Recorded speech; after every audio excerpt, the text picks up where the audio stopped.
Hey, how y'all doing? This is Sherrita C W Delacruz, and this is the Figures of Speech Talkcast, powered by Blast Music 24/7, Esoterica Entertainment, and you. Today, we have the esteemed pleasure of having on. Um, she been around a while, but y'all just didn't know it. She's a rising star. Ursula Robinson, come on in. Hello, how you doing? Hey, I'm so excited to have you on today. I'm excited to be here. Thank you so much for having me here, Sherrita. You're welcome. You're welcome. We can just dive right into it. Okay. Uh, Yes. let's see. When did you know that you had a passion for the arts? I guess when it was kind of I've always been passionate about doing stuff, but I was really like, I don't know, audience, if you don't know this, I grew up with Sherrita. We've known each other since we were Yay! knee high to a grasshopper. And so, Yeah. my family is very athletic. So I was always in athletics. But I really Mm-hmm. didn't know that I really loved performing and doing that stuff until we had to unshell, Shell was decided that all of the grandkids needed to do Christmas caroling. Oh, And so we had to go caroling. And then we went through the neighborhood and we went caroling. And then they decided to do it at Christmas dinner because all of my grandparents, their kids, everybody came for Christmas and everybody. Thanksgiving, right? And Yes. so we did it for Christmas. And then my Aunt Joyce, she said, well, we should add something else to it. Maybe we'll do a nativity scene. So then we started doing a nativity scene. And then Aunt Joyce said, no, let's add some talent. So then we started doing talent. So I've been doing a show since I was a kid. Every Christmas we did a show. Yeah. And so that's when I knew that it was what I wanted to do. Yes. I know that's Definitely. right. I love performing. Like everybody else stopped doing the show, except I was still doing the show up until maybe my junior year, probably my sophomore year of college, because nobody wanted to do the show anymore. First and foremost, I want to say rest in power to Miss Shell. I remember her. She was Yes. such a vibrant person. Yes. So did you perform at high school? I did. I took a drama class with Mrs. Edwards and Kaiser. And Okay. and Shout so out Miss Edwards. I remember yes. Right. And so Mrs. Edwards was great. I had a great time in her class. I took drama class then, and then when I went to Grimsley, I took drama up under Mr. Z. And so so I did drama in school, and I did drama and stuff at church because I went to Wales, and so Wales Memorial. If you a green girl, you know Wells Memorial. Yes. At Christmas time, we did a little show. We did stuff. Yeah. And we did stuff throughout the throughout the year. They worked with the youth, and I did things. And I guess really after maybe middle school, elementary school, middle school or something, it's kind of when I had solidified that this is kind of what I wanted to do. I forgot. I did do oh Lord, I forgot what elementary school I went to. What elementary school did we go to? Did you go to Lindley? I went to Lindley. Okay, then. So it was at Lindley that they had a French immersion class. So they put me in the French class. And we did a play in the French class. And I told my mama, I think I forgot to tell her what day to have my costume. I think I told her. I'm not sure. But I was the only kid on stage without a costume. And they had these fake rowboats. And I can still remember. And we were rowing the boat singing, Farah Jacques, dormez-vous, dormez-vous. Yes, that was my first play. Oh, wow. And the only reason I know that you went to Lindley is because my aunt Rita went to Lindley. Oh, yeah. Okay, yeah. Yeah. Okay. So when she runs down the schools that she went to, I know those are schools y'all had to go to. Right across the street. So in pursuit of your passion for the arts, you went to school at Shaw, right? And so what did you do with your college training? Yes. Okay. I went to Shaw University, and while I was there, I met wonderful, wonderful people. Went to school with some great people. Actually, I went to school with the Lords of the Underground, the rap group. Oh They wow! were, Shouts out to the yeah. underground. Yeah, and so one of them was a drama major, and then the other Mm. ones kind of met each other while they were there at Shaw, and that's the time that I was there. Oh, I'm about to put the age on myself, but yeah, but that was about the Yes. time. And while I was there, I became more in love with theater, more in love with doing what I was doing, and I started writing when I was young. When I was about 6 or 7, I wrote a poem. My mother let me say it in church. And ever since then, I have been writing. I wrote a little simple kid poem. I think it was like a haiku or something, and Yeah. I was impressed. My mother loved it, so and I wrote my first play at Grimsley in a creative writing class when I Wow, was your first play? yes, my first play. Yes. And he let us. We did a. He was so impressed with it. I can't remember the teacher's name, but he was so impressed with it. He let us do a performance of it. And so we did like a read through, and my brother was in my play because he was in the class with me, Reggie. And Shouts out to Reggie. yes. And so it was great. I love writing, and I love acting. I love crafts, anything creative. I love doing it because to me, it feeds me. It's like, oh yes, I love it. I know that's right. I know that's right. So you graduated from Shaw. Mm-hmm. Did you go to school anywhere else before you got down to South Carolina? Oh, yes, I went to University of North Carolina at Greensboro, and that's Okay, where I have okay. a MFA in acting, and I learned so much. I was stretched as an actress, and that's when I got an opportunity really to kind of meet some of the people at North Carolina A&T. And while I was at UNCG, I did stuff with people at North Carolina A&T. I had opportunity to experience a lot of different things, and so after UNCG, I taught at A&T for a couple of years before I moved to Orangeburg. I moved to Orangeburg to get a full-time job with benefits at South Carolina State University and everything. But I taught at North Carolina A&T for a couple of years as an adjunct. Right. Okay. That's all right. I didn't even know that you had to stop at A&T. That's a wonderful place to get some real good experience. Yes. In fact, the at the time, the person who was over the theater department, Frankie Day, graduated from South Carolina State.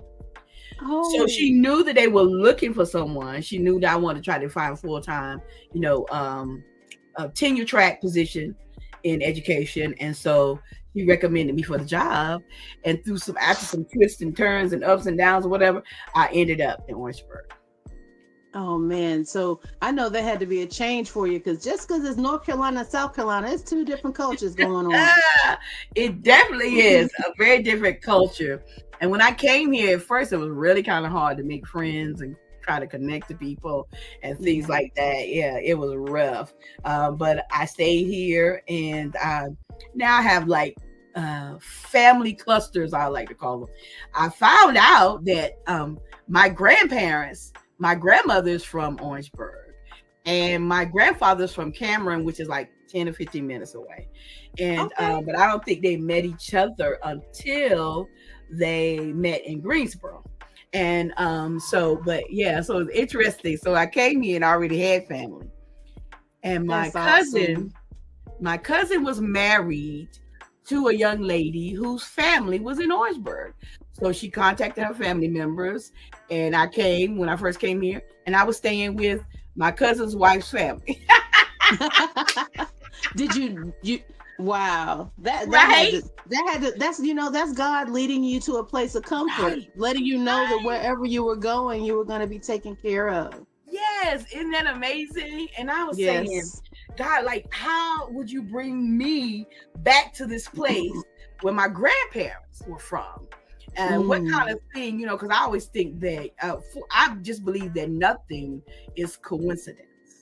And so that me coming back here, perhaps in some way has done something for my family and for our legacy, definitely for my destiny, I believe. That's right. So it may be if I had had the umption or the gumption to go to New York at the age of 18 and go up there, my life would have been different. But I think that this is how God wanted it. Absolutely, because you've made, oh, we're going to talk about all the tremendous strides that you have made, the way that God led you through your experience and your passion. Because what they say, he'll give you your heart's desire, as long as it's the will for his in line for his will for your life, right? Right. You got to USC and you're having fun with the program, you're teaching, you're writing. When did you decide that you were going to write plays for your students? I was writing plays in undergrad and in graduate school. So once I started at the age of 17, I've been writing since then.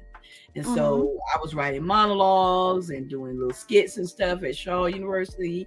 And when I got to UNCG, I was doing full-fledged productions, writing productions, because I felt like that we needed representation. And I wanted to have African-American and African-American women be showcased.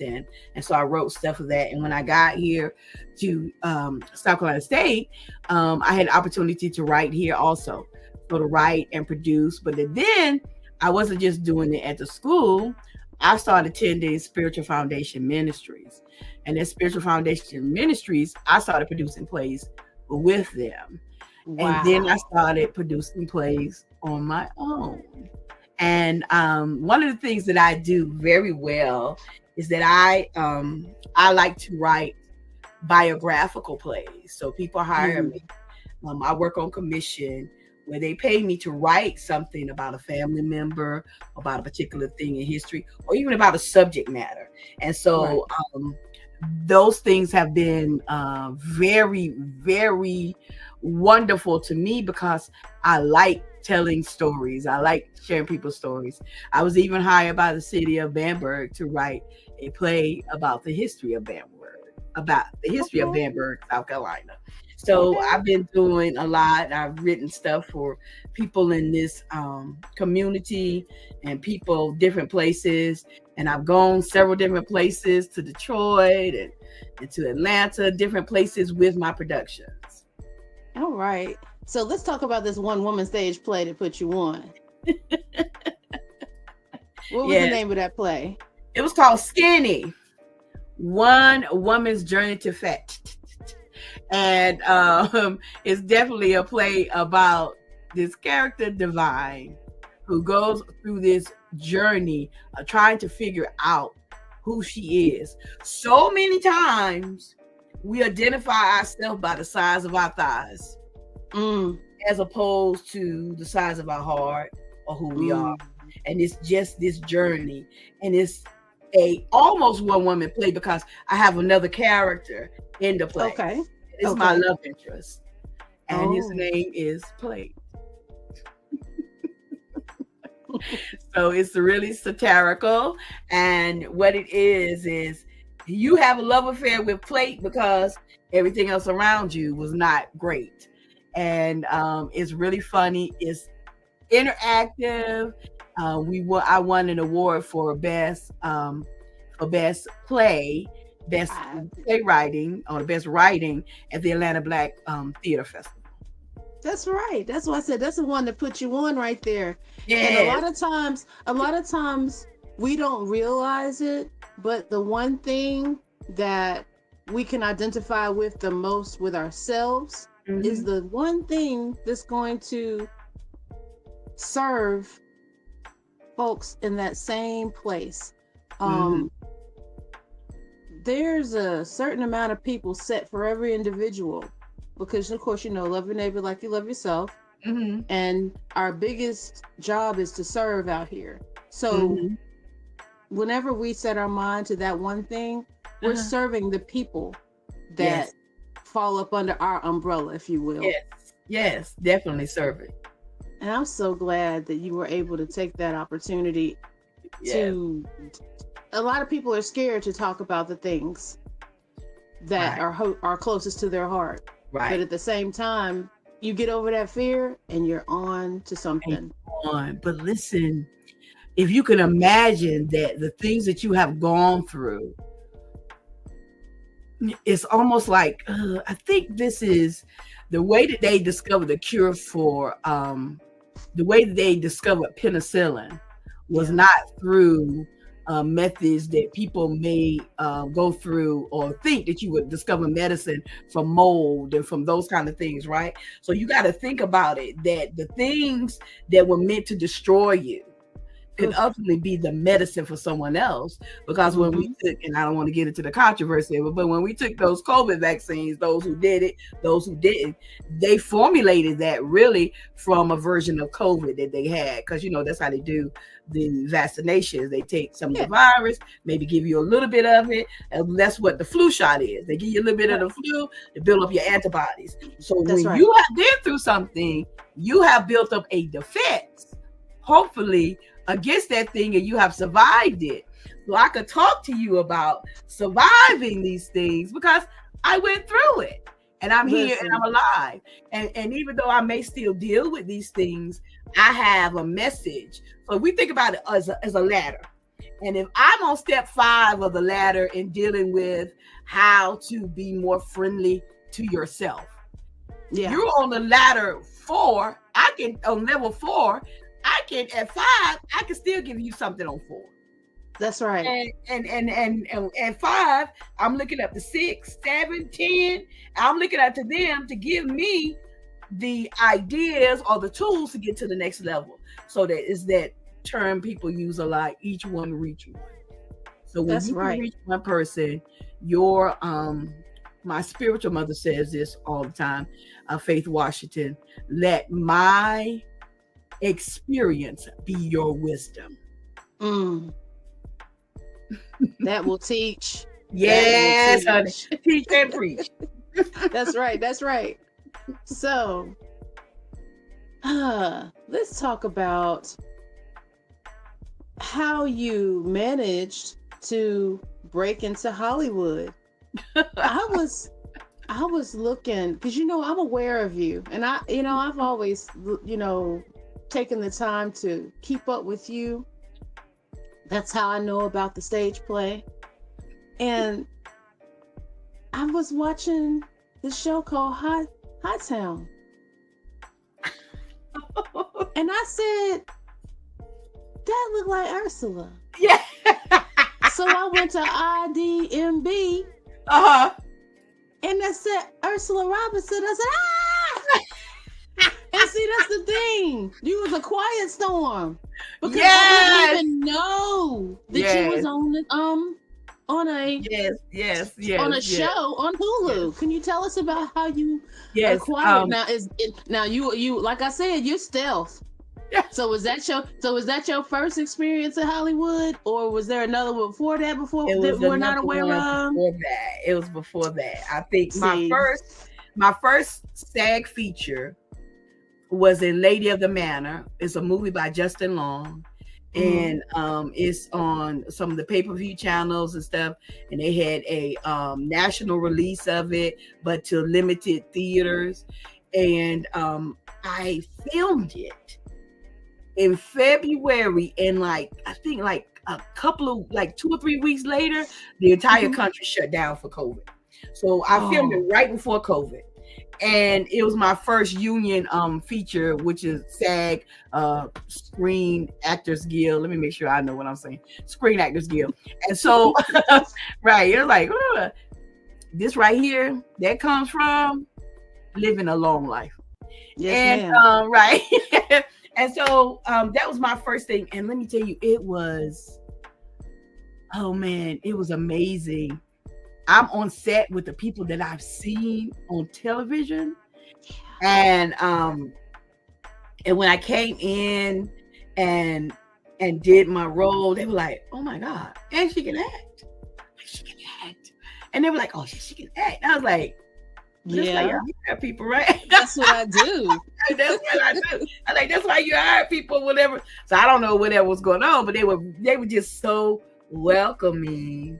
And it was so warm. So that was kind of the beginning of what I was doing. And then then COVID happened, and we were already doing self-tapes because see, the world opened up for me when we were able to do self-tapes at home and then send them in, as opposed to going into a room, an audition room. I've done auditions in rooms, and I've gone through and done those things, but the opportunity to stay where I am and to send my tape off opened up the world to me, and even became even more pronounced when COVID happened. So during COVID, a lot of the casting directors, what they did was they asked actors, hey, we want to get to know new actors. So actors send in these auditions and let's see, what's going on. So Jack Kennedy, who is the casting director for CSI, they had, it was Kennedy something. I forgot the exact name of the casting company, but he was the one who contacted me. I put in my audition. First of all, let me say this. I was doing a lot of auditions for a lot of different things for people who wanted to showcase actors because, actors were out of work and COVID was shut down and everything. And I was saying to my girlfriend, Deneen, I said, Deneen, honey, there's a lot of stuff and we're just doing all these auditions for everything. And I was like, now that we were locked up for COVID, that meant that the million things that I already used to do, I didn't have to do, and I had planned to just sleep. That first 3 months of COVID, honey, I just slept, and I was because I was been scared. On the move. Yeah. Oh, listen, I was scared to go out, and I stayed home and went to sleep and did all the things that everybody did, write down my groceries and all the stuff like that. I did all that. Yeah. But she said, do this one. Miss Ursula, do this one. I promise you. And I did it and sent it in to Jack Kennedy. He inboxed me and he said, I am doing a feature on African-American actors who are not represented. Would you like to be a part of that? And I was like, yeah, of course I would. So I think they got about maybe 50,000 auditions. And out of that, he might have done 50 or 100 African Americans. And when he featured me, then I had agents coming to me. I didn't have an agent. And this is how I got my, I was working freelance with an agent. And that agent, I got Hightown. Yes. And, so I got Hightown. And then I took a class with Get Seen Studios. And I met Joy Purvis. And I took a class with Joy. And I really liked her. She liked what I had to offer. And now that's the agency that I'm with now. And I love it because my acting sister, my good friend, Arisha Connor Frierson, she is also with Jay Purvis. She was with them before. And I love what they were doing for her. And I was like, okay, so let's look at this Jay Purvis. Let's do it. And they're such wonderful people. My agent before then, wonderful woman. I have been blessed to have great experiences. So I'm very thankful for that, And so this is kind of how the ball got rolling. So I started in Hightown and I was doing stuff with Hightown. And now let me tell you how God can do things, honey, because I had the role in Hightown. I auditioned for, I played a Shanice. I auditioned for the other role. Really? Which one? Right. My friend who was in there with me cleaning up the dead bodies. The one who was with me. She's actually Jamaican, right? Really? She's actually Jamaican. I had to do a Jamaican accent. Yeah, she's actually Jamaican. And so I auditioned for her role. Then they came back, right, and had me audition for Shanice. And they took some of her lines and gave it to Shanice. And I was like, oh, this is interesting. And then I got cast. I got cast in the role, and it was everybody there was so nice. And so as the story evolved, the other person, she was killed off in the story. And then they had to bring me back. Shanice. Yes, keep Shanice. And they were looking for me. If you look at the last few episodes before, because there was the final season, I came back for the final season. And man, my pictures all over the place. My pictures in all the because they were looking for that. We looking for this lady. We looking for this lady. And it was just, the people were wonderful. The showrunners, everybody. The actors, oh man, great people. It was great being down in Wilmington and shot in Wilmington. And let me tell you a little secret. Because we were in COVID, they had COVID regulations where we had to go. I had to go and stay in a hotel for like, I think it was 3 days. 3 days or something like that. At one point in time, one was 3 days and another one was 7 days. After you get tested, you have to isolate yourself and all this stuff. And so, but I had to go and pick up some supplies. So I went to this Walmart in Wilmington. Oh my God. And I'm not trying to advertise for Walmart, but let me tell you, this Walmart was like walking into TJ Maxx, or it was like an upscale. I was like, what? Is this what they do in Wilmington? And you know, I'm a shopper. I don't know if you're a shopper, Sherrita, but I'm a shopper. I'm becoming a shopper. Yeah. Listen, when I walked into that Walmart, I was just like, because, honey, I had a ball, right? Because I had to go in there real quick. I was just walking through, staying away from people. I was quadruple maxed and everything. And I just went in there because I just went to pick up some personal stuff. And I was like, look at all of this. It was like paradise or something. And sometimes when I talk to people about that Walmart, I know exactly what you're talking about. It's on so and so, and I was like, yes. But I had a great time, and in the midst of doing that, the job that I got with Justin Long, Lady of the Manor, my reader was one of my students. My students have been a part of my journey. They have they have helped to coach me, inspire me, and then I have coached and inspired them. And I want them to know that it is very possible. Sometimes as an actor, it could be hard. It's a hard job to try to break into the business. It's much easier than it used to be. When I was younger, you would have to move somewhere. Because in order to get an audition, if you stayed in your town or whatever, you would have to drive somewhere, because Atlanta was not the place that it is now with all of these wonderful stuff. So you would have to go. It's like, if you want to be an actor, you got to go to LA. You got to go to New York. You know, and then they start saying Chicago, and then then it's different places. But it was never Greensboro. Never. So, but I mean, I found such wonderful things to do in Greensboro, because there's a lot of great people in Greensboro doing great stuff too. That's so this has been the journey for me, has been about showing people, one, that God hears the prayers of young kids. God heard my prayers. Two, God is allowing me to live my dream. He's opening doors. He's doing that. And he always had this purpose for me. Yes. And I don't know if this was the time it was supposed to be, but it's here, it's now. If I skip my time and then it came, some people but I believe right now it's such a perfect time for me because of who I am. That's right. An actress, but also too as a business owner, because when you're an actor, you own your business because you own you, unless somebody got paperwork on you. That's right. But you own yourself. You got to market yourself when you do that. And so now I'm at a level where I'm very comfortable with a lot of different things. I know who I am as an artist. And so I think that's why now is such a great time for this. But I also too, while I'm working on those things, I needed to keep my feet on the ground and get some checks coming in while I was doing the other stuff, right? And so I have the great colleague who comes to be supportive.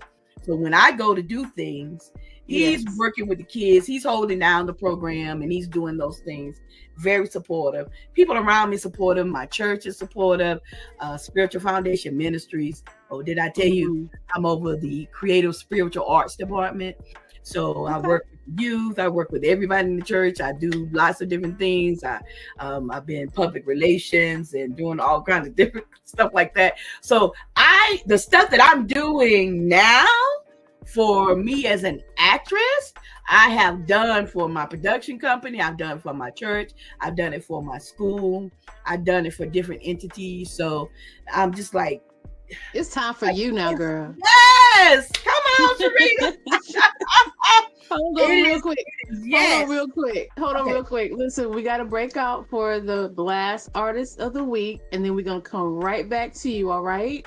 Okay. Look at you. I'm so happy for you. Vic, take us away.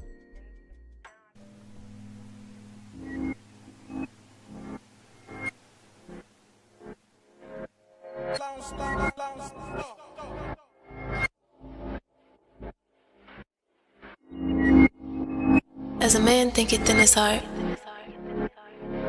so is he. Now, look in the mirror, tell me what you see. See.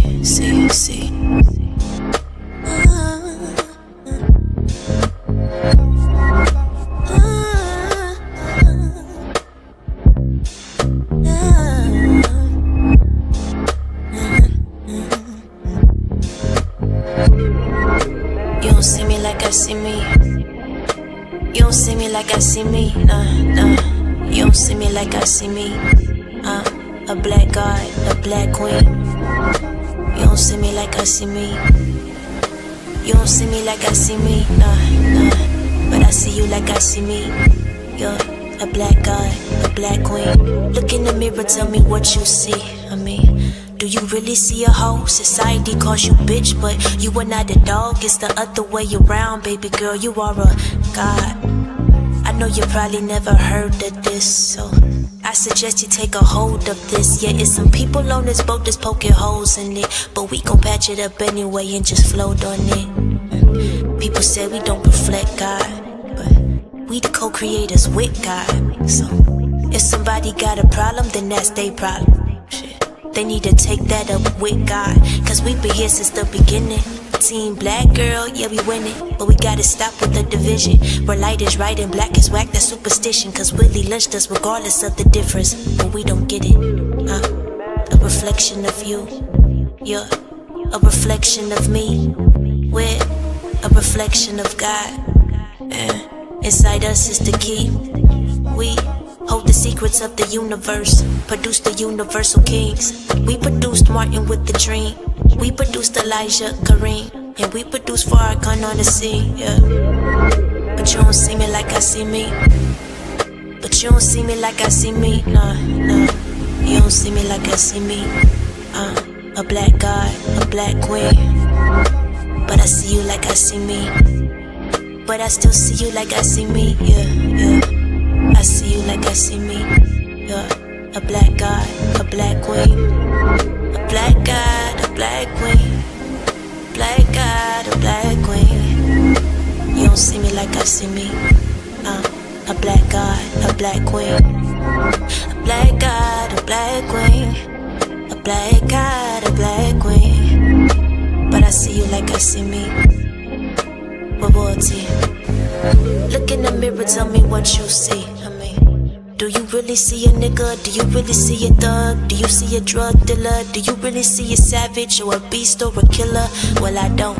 I know you've got a lot to carry, a wide load. They changed your name from Kuta Kinte into John Doe. You say your eyes is wide open, but your mind closed. Cause you don't think that you a god. But I know that you got more to offer than what shows. Your dirt's been exposed, but you gotta dig deep to find gold. To find gems, to find gold, that's what you are. Ain't nobody gotta tell you you a star. That's why you want the finer things, the gold chains and the diamond rings. Cause the king deserve it all, no LeBron. You're a reflection of me, a reflection of you. We're a reflection of God, and inside us is the truth. You are the creator of the universe, the sun, the stars, and the moon. Anything you think you can do. Don't you know your mind is a womb? Your thoughts can give birth to something new. But you don't see you like you should see. You don't see you like you should see, nah, nah. You don't see you like you should see. You're a black god, a black king. But I see you like you should see. But I still see you like you should see, yeah, yeah. I see you like you should see. You're a black god, a black king. Black god, a black king. Black god, a black king, yeah. But you don't see you like you should see. You're a black god, a black king. A black god, a black king. A black god, a black king. But I see you like you should see. You're royalty. That's what's up. All right, we're back. Yes. We were just talking about how you allow God to lead you into all of these places for others, and now it's your time, right? Yes, it is. It definitely So is. after Hightown, and I wanted to say that they was missing an element when you left for that little bit of time. I watched it, and I'm not even a TV watcher or anything like that. I've gotten married to someone who really likes TV and stuff, and I'm the listen to music, writing type. So I have to definitely compromise. But one of the shows that I started watching, intentionally, was Hightown, because you were in it. Whenever you weren't in it for that little bit of time, it was really truly an element missing. They had to bring you back. Oh, that's so sweet. And maybe I'm partial because I'm a fan and family, because I'm gonna call myself family, because Barrett's. We definitely are family. I was just like, where's she at? Y'all gonna bring her back? I went back to IDEMB, and I said, where's she at? All right. So then, after Hightown, what other experiences have you? Yeah. After Hightown, I ended up doing some independent films and doing some different things, and I started also too. I'm still producing and writing plays. I still do that. That's majority of my time is spent producing and writing, and so. And in the midst of it, I've done some independent. I did Bermuda. I've done some things. So, and then in the midst of that, I am doing lots and lots of auditions and going places and doing great stuff. And I had other jobs. I can't remember everything at this moment in time. I worked with Tammy Mack out in LA. I did a movie with her called The Plantation Tours. Oh, and it's really good. And so I've done a lot of different things. And then I had this opportunity. I got this audition. And this audition was for a toothless lady who was beating down a preacher. And she had her sons beating down the preacher. And I stood in my audition and I was doing it and I was adding stuff to it. And I was like, And my girlfriend, Ursula, she's like, ooh, Ursula, that might be a little too much. I said, no, I think this is what they want. And then I got the phone call from my agent, and that's how I got Linda on Divorce in the Black, Tyler Perry's Divorce in the Black. Yes. And okay, so now I'm gonna say it. If y'all don't know, and you ain't seen the scene, would a woman tell her sons, take him out? Get I was paraphrasing. Can you do it when you looked into that one line? Get Cody. No, not the casket. I think the nation went wild, the world, because crime is, worldwide. Everyone went wild. I think there's anything in that movie that people will remember is when you told your sons to get that boy out the box. Yes. I was like, no, she didn't. Was that improv or was that written in? If you're at liberty to say. Yeah, it was scripted. Yes, it definitely was. It was scripted, and it was such a wonderful scene. And the young men who played my sons, they said to me, and I said, I don't remember saying this, but they said to me later, they're like, "Mom, you said it. You said there has never been an opening to a movie like this. See, I'm a movie buff and I'm a television buff. I watch all kinds of things. I like only thing I don't watch is horror movies. Me either. It is not for me. Yeah. But listen, I will play in one. Because see, the scary stuff is the music. It's the build up. Right. It's the music, and the music start doing, and I go, yeah, like this. But without the music, I'm fine. Yeah. So I will play in one. So if you want to cast me in something, don't be afraid to do that, because I will. I have a great screen. And so so here I am getting this opportunity to do this. And I said, this is going to be big. And I don't remember saying it, but they told me I said it, and I probably did. And because I was like, I've never seen this done, because it set the movie. After that scene, the movie, you knew exactly where we were going, what was going. It really set the movie up. Mr. Perry did such a great job of creating this atmosphere where this powerful explosion can happen. Yes. And it worked. And I just thank God that he saw something in me that would let him cast me in this particular role. And I had a great time. Oh man, let me tell you. My first day on set, I met Tyler Perry. I met Richard Lawson, Debbie Morgan, Joseph Lee Anderson, and had my very first scene shooting was with Megan Good. Legendary, folks. Let me just tell you, could you walk into a better situation? Could you go into something? I was like, I am surrounded by legacy and greatness. Yes. And you fit right in, because you are legacy and greatness. Oh, thank you. Thank you so much. So it was great. I was just so enthused to be there. No, man, I was like, oh my God. I can't believe you had to hold that in. You had to hold the fan back. I was like, God, this is me. Okay, this is me. We got this.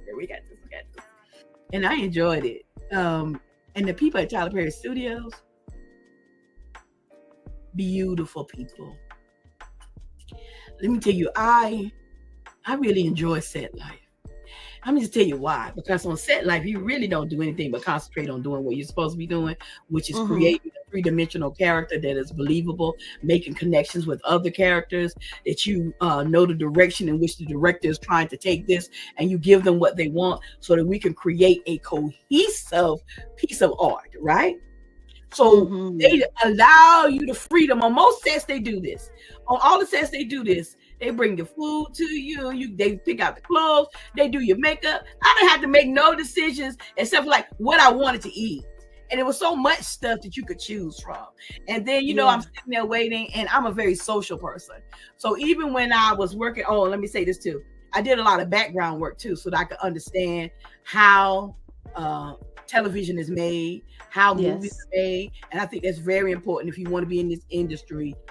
Try doing some background work, because that's going to show you some things. It's going to train you, one, to know where the camera is, how you need to move and navigate yourself to make sure that you're making love to the camera. So you got to figure out how to make love to the camera when you're the focus and when you are the side chick. That's a good analogy. Right? Yeah. Right. So I did a lot of background work, and I learned so much from the African American people working backgrounds. I worked a lot of African American shows and things, and you've seen me in some of those things. Come Sunday, I was in the choir. I was a member of the choir. What Men Want. I had a scene, like a moment with Taraji P. Henson. It ended up on the cutting room floor, but you can still see me in that scene where she first discovers the voids, and my husband says something to her about her breast and everything in his head, and she can read it. And I'm looking at her like, Are you trying to steal my man? What you doing? Right. And I'm so thankful for those experiences because I had the opportunity to meet Andrea Craven, who is a casting person. I think she has in her own company, but she also used to do for Bill Marinella casting in Atlanta. And so I just made inroads. God just opened up doors and everything. So for me to find myself in this moment with Tyler Perry Studios doing what I love to do, it was so beautiful. And they're nice people. We talk, we joke. I mean, we had a good time. I had a great time on Hightown too. And I've never really had a bad set experience, really, except for one time. And that was just because, I don't know, just a production person. And I just whatever. But it was it. It was it. Yeah. It was just a communication problem. But I've never really had, and I love set life because all you do is work on your art and you talk to other people. These are things I love that stuff. And so, so it was beautiful, beautiful opportunity. Yeah. So that was a hit. I believe that might have, I don't know, did it set a record? Yeah, it was number one. It was number one. It was number one for a long time. And I think that's the one that increased the number of subscriptions to Amazon, or was it Netflix? One of them did it. I can't keep it up, but one of them, either Beauty and Black, set the number, a record number for of new people to Netflix, or it was Amazon Prime. And Ursula, I need to get my information correct. Divorce in the Black was on Amazon, and Beauty and Black was on Netflix, and we're about to get to that one. Okay. Listen, so this is so exciting because I've seen you grow. I love watching people grow. Yes, thank you very much. You got this exceptional experience on the Tyler Perry Studios. Like, I mean, that whole that army base turned into a studio. Yes, I know it's amazing just to be there. It is. And then you know, you're not even off of the roller coaster high of breaking records with this new company that you're working with this new platform that you're working with. Then they call you back and say, hey, Beauty in the Black. What's that? How did that happen? It was, honey, it was beautiful. So I got the audition. I got the audition notice. I did the audition and I went to the callbacks.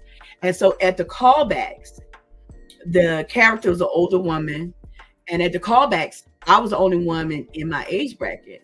And so it was all these younger girls in there wearing the outfits, the stripper outfits and that kind of stuff like that. So all those young ladies in there. And I was like, well, who is my competition? I was like, well, who am I competing against? Because that's what we do. You know, that's what we do. We look and say, well, who's my competition? Let me see what I got to work on. Let me see, what I got to do up in here, right? And I was like, and I called my girlfriend. I was like, I said, Arisha, I'm the only woman of age in this place. Oh my. She's like, oh, because you got it.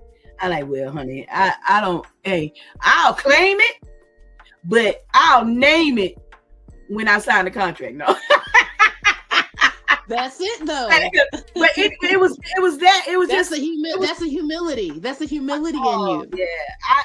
I am thankful. I'm really thankful that people see the gift in me and that people want to work with me, and not in a I'm so the low self-esteem kind of thing. No, I am thankful.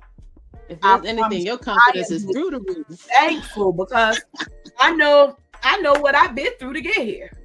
So right. I'm thankful for the opportunities. I'm thankful, and I know that my thankfulness is opening doors not just for me, but for my kids, for my students. Because you know my family, and you know my family were givers. They were people of the community, just like your grandfather, Mr. Bass. Yes. And so we are blessings because the people before us were blessings. Your grandfather, Mr. Barrett, was a blessing to the community. He was a blessing to his family. He was, he was the shop teacher. and I enjoyed, honey. I made a wooden plant hanger in his class. But he always gave me a break because I wasn't doing stuff right. He always gave me a break and everything. But he was such a great person.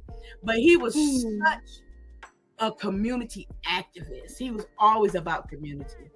And when he passed, I did this video about where is community, because he was definitely a community activist and a person about making the community better. I remember, and I'll tell you just about how we used to be as a community. You're gonna break me all the way down today, girl. Go ahead. I had a Charlie horse in my leg, right? I had a Charlie horse in my leg. I didn't know what was going on. Then years later, I knew what it was. But I got this cramp, and it felt like somebody was stabbing my leg, and I was screaming, crawling through the house. I didn't know what to do. And my grandparents were gone. It was just like I think me and my brothers were there. And I was crawling, and my brother told me, what is wrong? What's going on? I was like, I'm dying. And Mr. Barrett called. He heard you across the street. You know he knows you. Mr. Barrett called.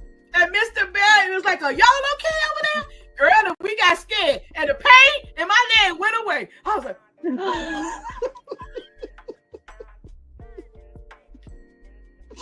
oh my God. I didn't want him telling my grandparents nothing, honey. I was like this. Girl. Mr. Barry, I just hurt my leg. He said, all right now, y'all be careful over there. Yes, sir. Y'all's phone number was on the list. You remember 911 used to be 373-2222. No, growing up. Yeah, it wasn't 911 until we was like a little older. Okay. Y'all number, the Spanx, the Penix. Yes. 911, y'all number, the Spanx, the Penix. Yes, that was it. Miss Ruby. Yes, and Miss Ruby. Yes. Oh, Listen, girl, let me tell you, we had adventures in that neighborhood. Oh. My aunts tell me all about it. Oh, yeah. And I knew how I wanted to play softball because y'all play softball. Right, yes. Yes. That was the link. That was the link. It was. So here we are in this opportunity for us to come back together again on this platform. Yes. And really, we are the product of a legacy of great people who love people and who love the community. Because both of your grandfather and my grandparents, they love the community. They love people. And blessings that we've gotten in this life, they come from the seed sown by our grandparents and our parents, our other family members. And so the seeds that I sow now, because I don't physically have children, I haven't given birth to any children, but I got a bunch of kids. So I got godsons, and I got goddaughters, and I got mentees, and I got all this stuff. And my seeds now are going to be blessings to them and blessings to my nephews and my nieces. So I'm just excited about that. I'm excited about being the recipient of my mother's blessings because of the things that she's done and everything. And so I feel like God is just bringing up that whole abundance of stuff that they sowed for us, the prayers, the hopes, and the dreams. The prayers. Oh, yes, honey. We prayed down from 1980s. Yes. Come on. Down, because I know your grandmother prayed for my family. Yes.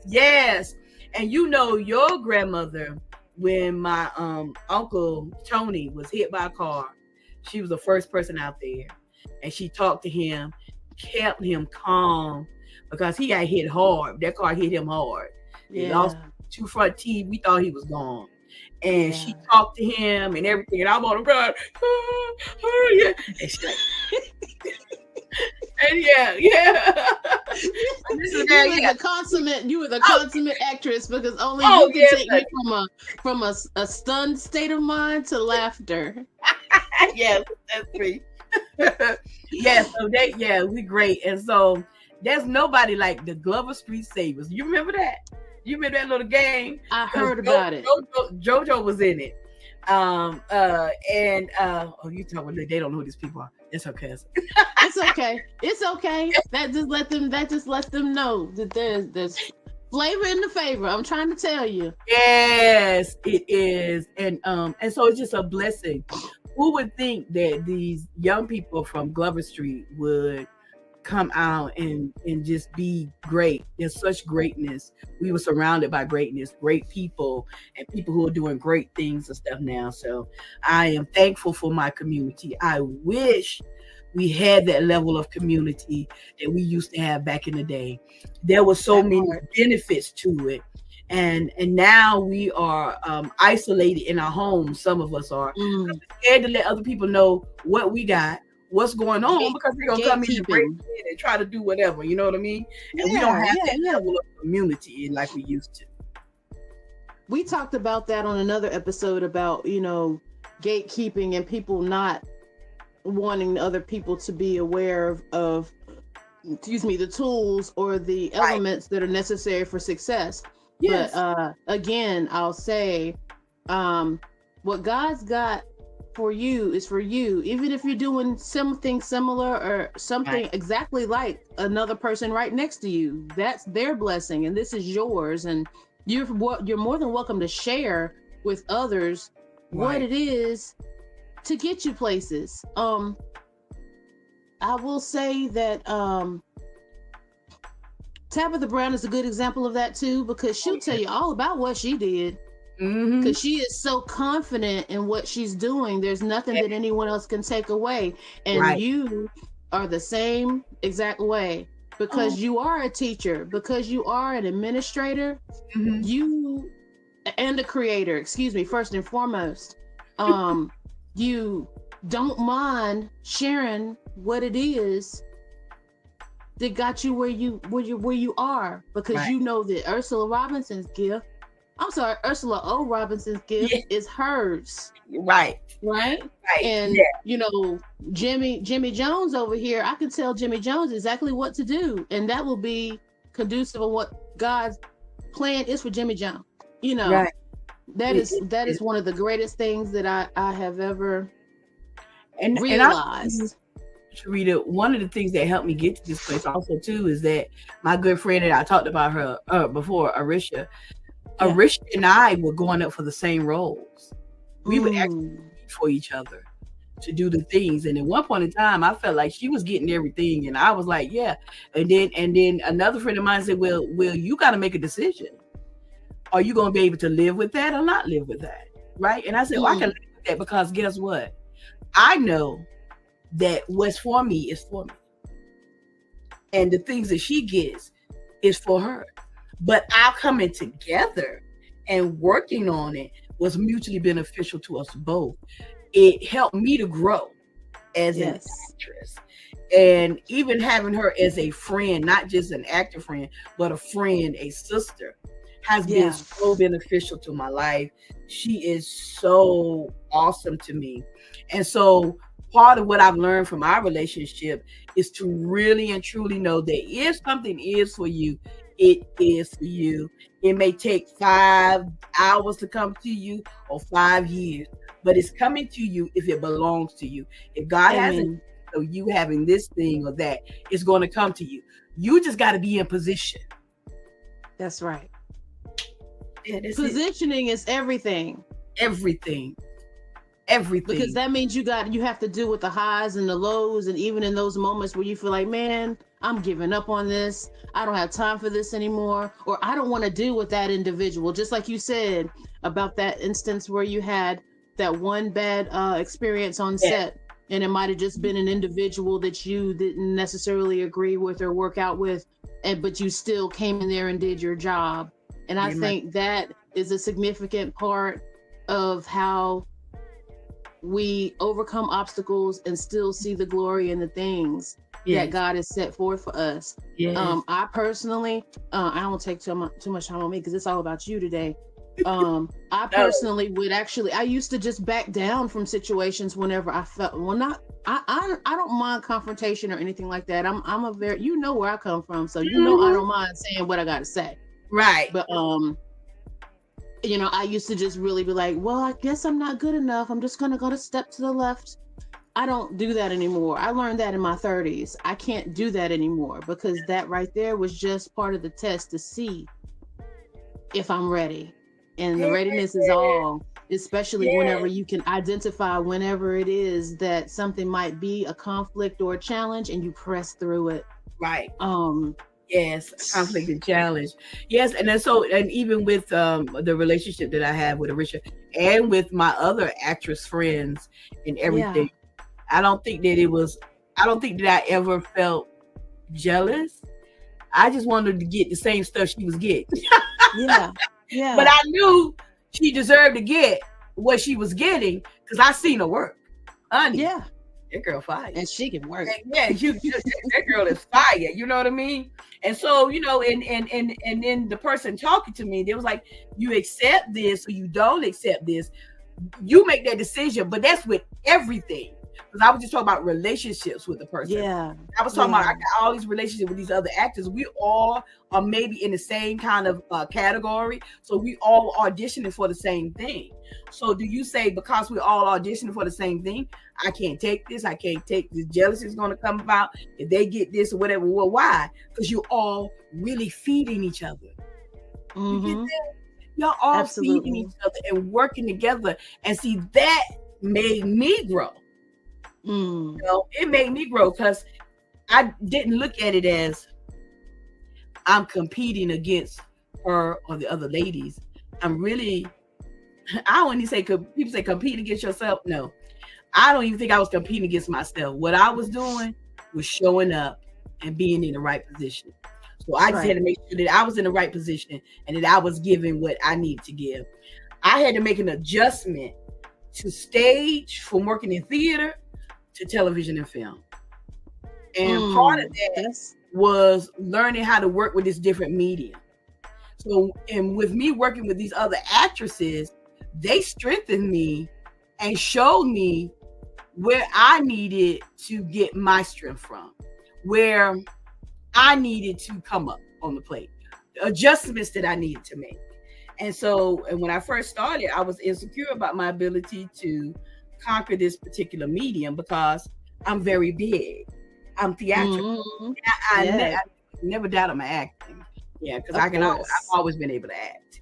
And I could stand flat-footed and tell you this from A to Z to 1 to 1,000, 1 million. I can act. Now, I give what the camera needs and not overpower the camera. Because you know, I'm Zaza, I'm entertainer. I'm a pop, you know, that's me. Yeah. I had to learn how to make sure that my inner truth spoke louder than my movements and, you know, those kind of things. And so it's that connection and it's the eyes. And Ursula really helped me with that because she's also my coach. See how it works? You see, look, feed. And we feed off each other and we do stuff together. So it's been great. It's it's been a wonderful journey. And listen, I believe I'm just at the beginning. This is just. I was gonna ask you what's next. I know Beauty in the Black Part 2 is coming sometime. Now I saw a date published, and then I heard somebody say that's not correct. So, but it's coming. It says spring. So look for the spring of this year. And I got some other projects that I can't reveal to you what they are. Of course. As they come up, I'll let you know. And right now, I'm working on a book, and it's coming out in spring also. How to live your dream in 5 minutes a day. Why 5 minutes a day? Because some days that's all I had. And so a lot of times you think I can't do it because I'm too busy. If you can carve out 5 minutes in every day, it will add up and it'll bring you to where you need to be. I promise you it works. Because once you find that 5, you're going to find that you got 10, and then you can find 20, and then you can find 30. Because the first thing you got to do is sit down and create a vision for yourself. What are your dreams? What are your aspirations? How are you going to get there? Then also part of that 5 minutes is knowing which classes to take, because I still take classes. I still go out there. Yo, no, baby, you got to. Yeah, I'm forever learning never stops. Yes, never stops. I take all kinds of classes. When I first started, I was like, I got 3 degrees. I don't need no classes. That's where I was. I don't need no classes. And then I realized, oh, you need classes. No, baby, you need that sounds like a New York Times bestseller to me, because I've never heard the concept of 5 minutes, but the way you break it down, because you're concentrating and looking at your craft 5 minutes a day, it's going to increase your time inside of that particular thing. That's amazing. It is. And it's the way that I approach things. Because, you know, not only am I producing and writing and teaching as I also have a company, a production company, Ursula Robinson Productions. I also have a art academy, and where we're bringing drama to the kids in school. I also do things for the church. I work with Spiritual Foundation Ministries. I also do other things. So I had all these things on my plate. And where in here is room for my dream? Because my dream is the dessert, right? So if I'm at a buffet and I got this big old plate and it's full of pot roast, I really like pot roast, but pot roast and rice and all this other great stuff, and I'm looking at this plate and I can barely hold this plate. You know that Thanksgiving plate? You've been smelling all that good stuff and you ready to eat, chomp, chomp, chomp, and your hands are full like this. How do you pick up your drink? How do you pick up your dessert? That's right. I had to learn, because sometimes you got to go put your plate down, go back and get your dessert. You know how we do, get your dessert. And what I have learned to do is sometimes get my dessert first and then come back to the plate. Listen. Because when I eat that dessert, if it's good, you know how that, that's right. I dance when I eat too. Yes, honey. Yes, real good. People, yes. People don't understand it. Hey, I don't know where it comes from, but when it hits their mouth right. Let me do it again. Let me hit it again. Yes. Because if you get that dessert first, I promise you, it makes that plate much, much tastier. That's right. Yeah. Where can we find you? Where can we find you on social media? And how could someone contact the Ursula O. Robinson Production Company? Yes. Okay. You can find Ursula O. Robinson Productions. Earthstatic is also my stand-up. I do stand-up comedy too. So Earthstatic is stand-up comedy. All of that is on Facebook. Ursula O. Robinson, Earthstatic, Ursula O. Robinson Productions. I'm on Twitter as Ursula O. Robinson. I'm on TikTok as @Lady U Drama. You know, it's back on now. And I'm also on Instagram at Ursula O. Robinson.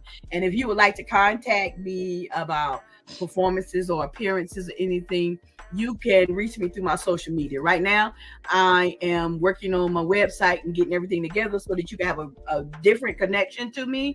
So just bear with me while we get that together, and we'll have that out and finished in time to launch the book, because a lot of people come to me and they talk about things that they want to do, and they just talk about it because they have no concept of how to get there. I got to, and I see myself, but I don't know what's the first step to take. What's the second step? How do I get to the dream? And that's what I do every day. Every day that I teach. I also teach, look, as I'm telling things like, girl, you got so much. But I also work with Upper Bound at Claflin University. And so I teach 10th through 12th graders. And part of my work as a humanities writing teacher, which I did before, now I'm teaching them drama, was to prepare them for college to do their essays. And so their essays, their college essays, we talked about dreams. And I talked to them and I said, your parents may not have been able to live their dream because they had children, because they had responsibilities. Hopefully you don't have any kids at this stage of time, and your biggest bill may be your phone bill. That's right. So right now is a great time for you to chase your dream. Don't worry about this street life or what other people are doing. You need to put in that work so that you can live your dream, because your parents, some of our parents really worked hard and wore their bodies down trying to provide for us. But you can do it smarter, not harder. That's right. That's right. Man, it has been a blast having you on. We might have to have you on again. Yes, I would love that. We might have to have you on again. I'm so proud of you. I'm so proud to see you doing all the great things that you're doing. You're an artist in your own right, you know, and people know your work and know what you go around and what you do. So I'm proud of you for standing up, being Sherrita, and being who you are, doing what you do. You are the legacy of a great, great family. So to God goes the glory, and I'm so thankful that I can see that I can be seen in that way, especially by people that have known me a long time. You know, I really didn't know that I was going to even take these types of direction because I was kind of shy. You know, my mama won't shy. No, I was kind of shy. I was kind of shy growing up. Yeah. And you know, I'm telling you, when God wants you to do a thing, he's gonna make you do a thing. It started with speaking in church, doing church announcements, speaking publicly. When I was 7 years old at United Institutional Baptist Church on East Market Street. Yes. So yeah, you know, we was all steeped in the word. Yes. Growing up. Definitely, honey. Now we tossed the word out when we went outside, but yeah, we all the seed was sown, so we always had to bring it back. Yeah, bring it back. That's it. Bring it back. That's right. Those seeds are still in us. Isn't that beautiful? Absolutely. Yes. Yes. We're gonna go ahead and close out. I want to thank you so much for taking time out of your busy schedule to visit with us here on the Figures of Speech Talkcast. This is Ursula O. Robinson. I'm Sherrita C W Delacruz, and this has been the Figures of Speech Talkcast on Blast Music 24/7. Thank you for having me.